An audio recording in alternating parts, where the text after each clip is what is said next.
আসসালামু আলাইকুম দর্শকেরা, কেমন আছেন? আশা করি ভালো আছেন। আমি আজকে আপনাদের মাঝে কয়েকটি হাদিস শোনাবো। তো চলুন হাদিসগুলো শোনা যাক।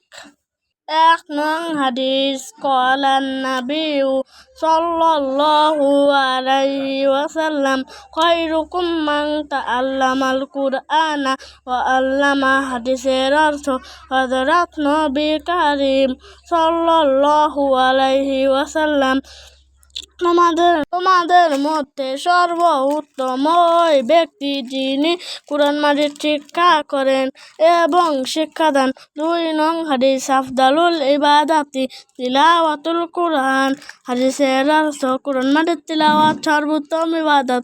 3 নং হাদিস, তলাবুল ইলমি ফারিদাতুন আলা কুল্লি মুসলিম।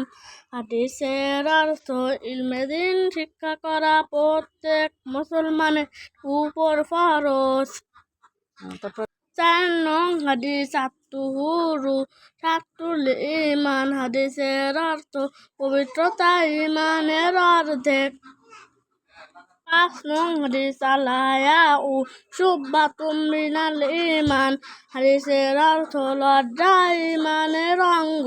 6 নং হাদিস, ইন্নামাল আ'মালু বিন্নিয়াত। হাদিসের অর্থ, আমলের প্রতিদান নিয়তের উপর নির্ভরশীল। 7 নং হাদিস, বাল্লিগু আন্নী ওয়ালাউ আয়া। হাদিসের অর্থ, আমার পক্ষ হইতে একটি বাক্য হইলেও পৌঁছাইয়া দাও। 8 নং হাদিস, মান বানা লিল্লাহি মাসজিদান বানাল্লাহু লাহু বাইতান ফিল জান্নাহ। হাদিস শরীফের অর্থ, যে ব্যক্তি আল্লাহ তাআলার জন্য একটি মসজিদ তৈরি করিল, আল্লাহ তাআলা তাহার জন্য বেহেশতে একটি ঘর তৈরি করিল।